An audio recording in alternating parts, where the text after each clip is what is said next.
back to a lecture series on hydrogeology.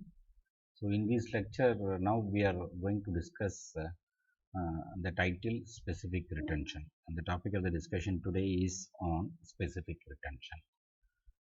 As we have studied the specific yield and specific retention is these two will have a relationship with each other.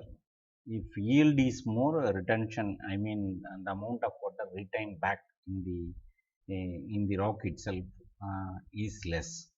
If the yield is less, the retention will be more. What does it mean? It means that the particles, because of the atmospheric molecule attraction, the particles on the surroundings, every particles will observe the water and then keep it in the rock itself. So that is called a specific retention. The specific retention is defined the portion of water left behind the aquifer. This is the exact definition, the portion of water left behind in the aquifer, that is the part not available for recovery. Normally we take the water by means of pumping against the gravity. Sometimes if you are testing it in the lab, you will be doing it allowing the water to drain it. When the water drain, that is called whatever the amount we are collecting, that is called yield. Whatever the amount which we pour on the top, suppose say for example 1 liter we poured and we have collected for about only 250 ml, it means 750 ml is retained back in the specimen itself. It means retention is more, yield is less. This is being represented or expressed in terms of specific retention. The formula for this, the word representing specific retention is S small r. For specifically it is Sy, for specific retention it is Sr. Simply if you want to understand the portion of water which is not useful for us, it retained back in the aquifer itself is called as specific retention and it is designated as Sr. The fine grained sediments, the retention is more in the fine grained sediments or better retainers. You see, because number of grains are more, molecular attraction between every grains again increased. Automatically what will happen, every grains will take the water on the surface of it. So the yield is parallelly reduced. Whereas if it is a coarse grained, yield will be more. In the fine grain, retention will be more. So this is the concept. It is reverse in relation. Coarse grain, because of the pore spaces connected each other, automatically the water will move down to the surface and we will be able to get more amount of water in the coarse grain. Whereas in fine grain, number of grains are more, attraction between the molecules between the grains are more, so that you will be getting a surface film, like that every grains will have a film of water intake, so that the amount of water drained is less and retention is more. This retention is due to molecular attraction between the grains. This is also called pellicular water. The other name for this specific retention is pellicular water. Sometimes in part A they may ask what is pellicular water. This is also called field capacity, and there are three terminologies they are using it: the amount of water retained back in the water, retention, pellicular water, and field capacity. Specific retention is the ratio, normally if you want to express it in a correct terminology, ratio of volume of water retained after gravity drainage to the volume of saturated rock. Say for example, saturated rock you take and you take the yield, and then see, specific retention is always represented in the form of percentage. This is being calculated by using this formula: volume retained back in the aquifer to the total volume of the sample or the saturated zone. And you see, take an example of this.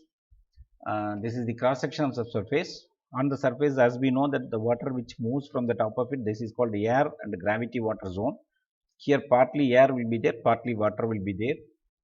And when water touches on the surface of water table, so this part is the fluctuation part. Know that if the water table goes, this capillary zone will go down. If the water table rises, this capillary zone will rises on the top of it. So this part, capillary water absorb both, here the water content is little more than the air content. Here air content is more than the water content. This is completely filled with water, saturated zone or solid zone, rock, sand and water here.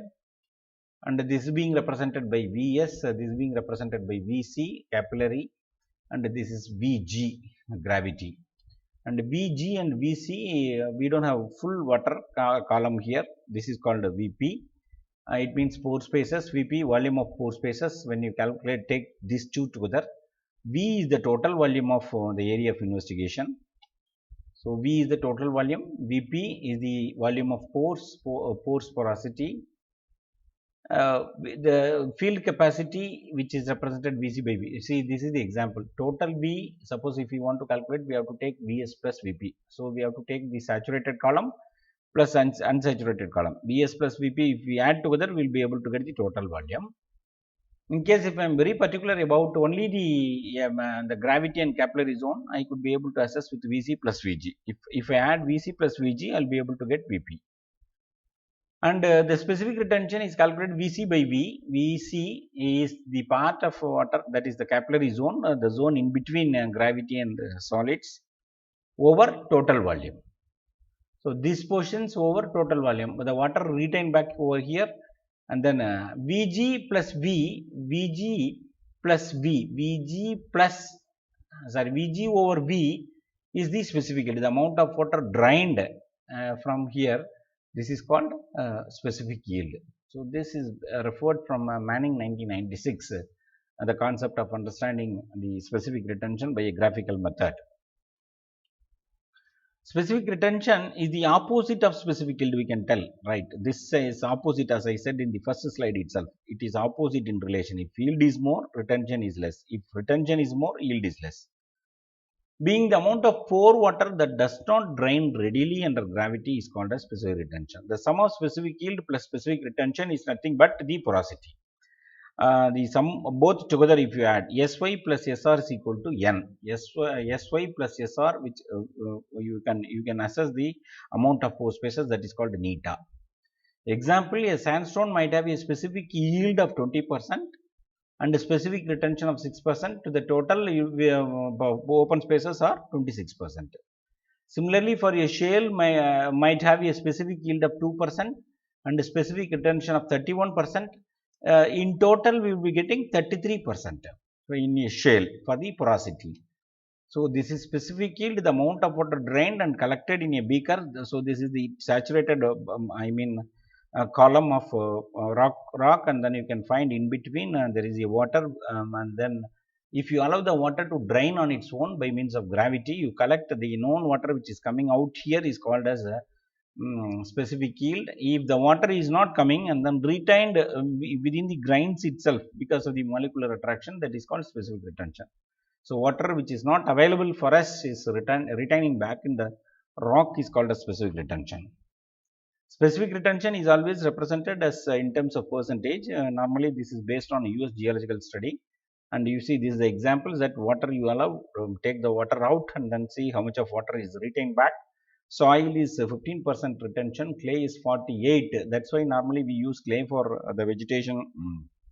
So vegetation will grow, it retain the water for a long time. Sand only 3%, gravel 1%, limestone 2%, and sandstone 5%, granite 0.01%, and basalt 3%. What is the relationship between texture and porosity? It has the relation between texture and porosity. Well sorted sand, poorly sorted sand, fractures in granite and caverns in limestone. Well sorted sand having higher porosity. Here you have higher porosity. Poorly sorted sand, you have less porosity. Fractured crystalline, you have specific retention depends on the degree and amount of fracture in a particular rock. That is the third point. And a soluble rock like limestones, forming material, this is limestones. And so this is the cross section of the relation between texture and porosity, and it is being represented like they have taken out, and then it is a graphical representation of the same. Well sorted, how you will be having your water, and poorly sorted, it means grains are unequal in size, so that the smaller grains are filled in between. Here the possibilities of water storing is less. In case if you have possibilities of water storing is less, permeability is less, and in turn yield will be less and retention will be more. Yield will be high, retention uh, is less. Yield and retention depends on the amount of fracture in the crystalline rocks or the metamorphic rocks. And here the yield is depends upon again the chemical reaction between the water, like water and limestone. Then if the cavity becomes widen, then yield will be more and retention will be less. If it is not, if it is hard and compact, if the water could not be able to move there, the yield will be less and the retention will be more. Factors which will affect the specific yield: shape of the particle. You have angular particle, sub-rounded and well-rounded. Size of the particle: fine grains will have higher retention than the coarse grain. This is medium grain. So these examples are highly useful for assessing the specific yield and specific retention. And as we know, distribution of pores in voids also will, that there is here 0% specific retention. Here porous and non-permeable specific retention is high. Here porous and permeable specific retention is less and the yield is more. And this is the compaction process. When the sediment compact each other, you see the spaces are reduced and the spaces are again reduced. So loose sediment, compact sediment and cemented sediment. Here the retention is less, and then retention is more. What is the point to be noted here is the specific retention increases with decreasing grain size, and compaction and cementation is more. So with this, the discussion of specific retention is come to an end, and then thank you very much.